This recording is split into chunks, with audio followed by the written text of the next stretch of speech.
Hi there, I'm David from DB Chartered Accountants. VAT is an important tax that affects all new businesses.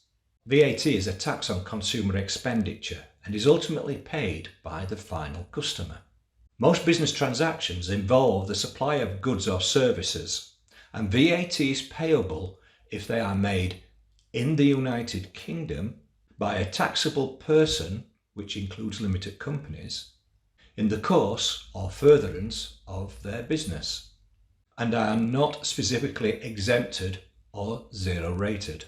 VAT is collected by HM Revenue and Customs and is normally payable quarterly, although you can opt for monthly or annual returns if you wish.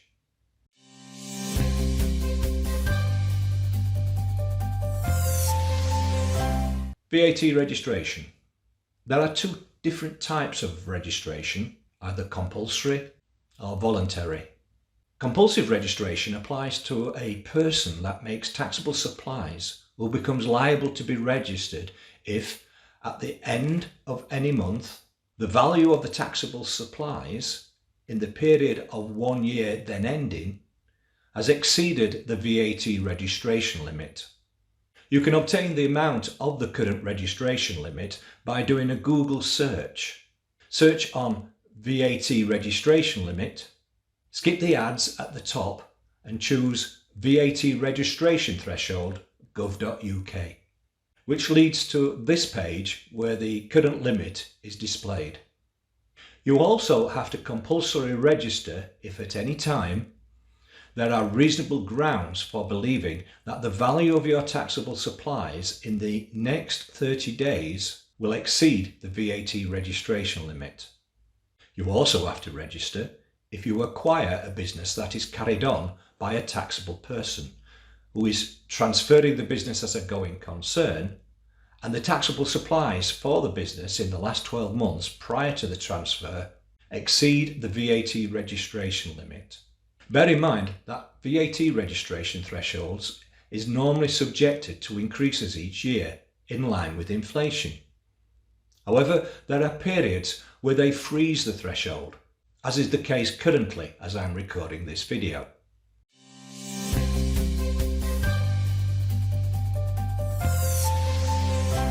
Where the VAT limit is exceeded, the person must notify HMRC of their eligibility within 30 days of the end of the month in which the value of the taxable supplies first crashes the limit.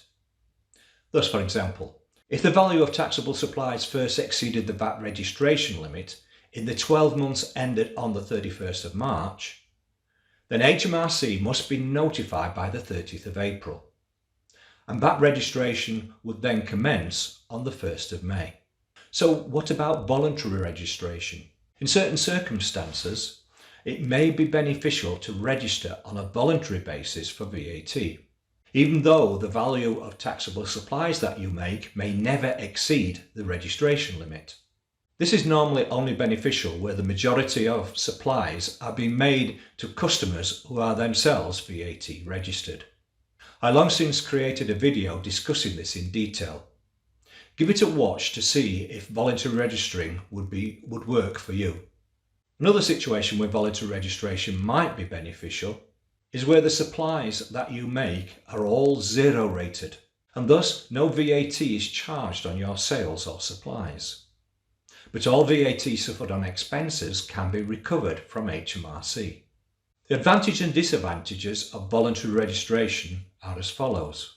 Advantages. It enables input VAT suffered to be reclaimed. Being VAT registered can give the impression that a business is larger than it actually is, which sometimes can increase the possibility of obtaining work. Disadvantages. The requirement to prepare VAT returns on a quarterly basis and to submit them on time, and if applicable, to pay over the VAT due within 1 month of the quarter end is quite an onerous task. You have to question if the amount of work involved in doing VAT returns is worth it for the amount of input VAT that can be reclaimed. HMRC periodically do control visits to businesses to ensure that VAT is properly accounted for. Penalties can be payable for incorrect or late returns. If your customer can't reclaim the VAT that you charge, such as domestic customers, then this can make your prices uncompetitive compared to non-VAT registered competitors.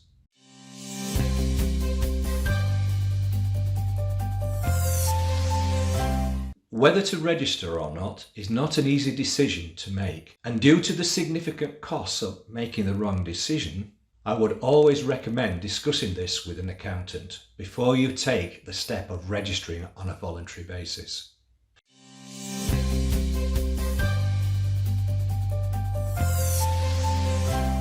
It should be remembered that it is a person that is registered for VAT and not a business.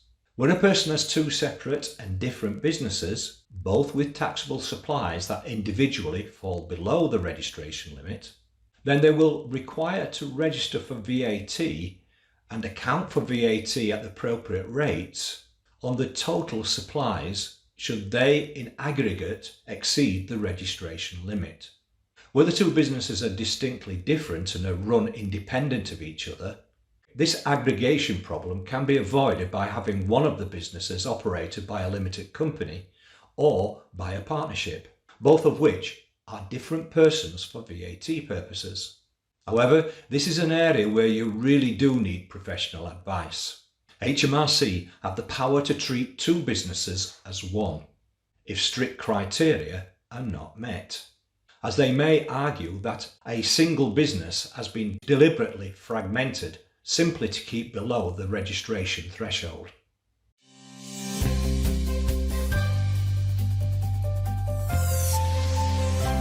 So what is meant by taxable supplies? These are all the supplies made by a business to others which are not what are defined as exempt supplies. Those that are not exempt are those that are taxable supplies, which rather confusingly includes supplies that are specifically defined as being zero-rated supplies.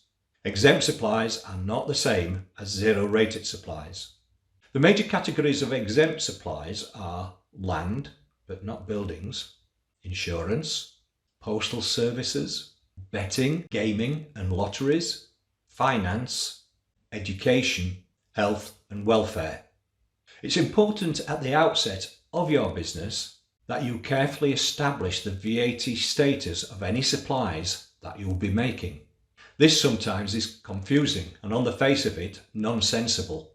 The services of physiotherapists, for example, are exempt, whilst the services of an acupuncturist are standard rated.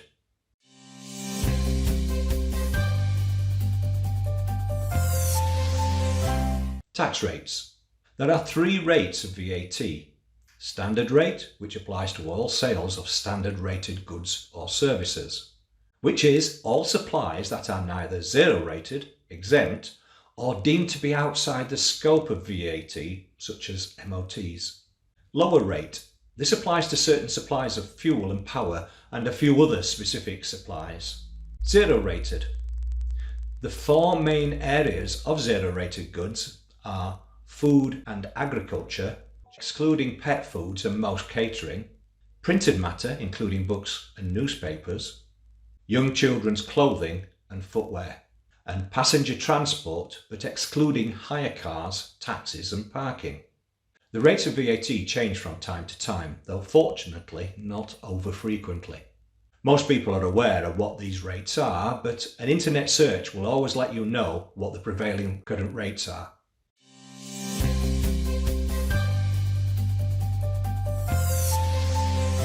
Any VAT charged by the business, either at standard or lower rate, is referred to as output VAT, and the total charged or collected in the VAT quarter is payable to HMR Revenue and Customs.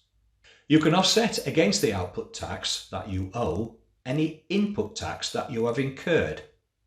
Input tax is what you are charged on your business purchases and expenses, and is normally recoverable in full by a trader who only makes standard rated or zero rated supplies. Businesses that make some exempt supplies are referred to as being partially exempt businesses. These have different recovery rules which may restrict the amount of input tax that they can claim. The total input VAT suffered in the quarter is deducted from the output VAT charged or collected, and the difference is either the amount of VAT due to HMRC or the amount repayable by them. The majority of input VAT is recoverable, but there are special rules that cover cars, petrol supplied for private usage, business entertaining, and goods sold under a VAT second-hand scheme. To reclaim VAT you've been charged as input VAT, you must hold valid evidence that you have received a taxable supply, which normally means a valid VAT invoice from the registered trader showing his VAT number and the amount of VAT charged. VAT registered businesses have to make their returns, usually quarterly, will need to keep their accounting records in a digital format and submit their returns directly from their bookkeeping software under the Making Tax Digital initiative. Care has to be taken to ensure that you do VAT returns accurately and on time. Otherwise, there are some fearsome penalties that can be incurred.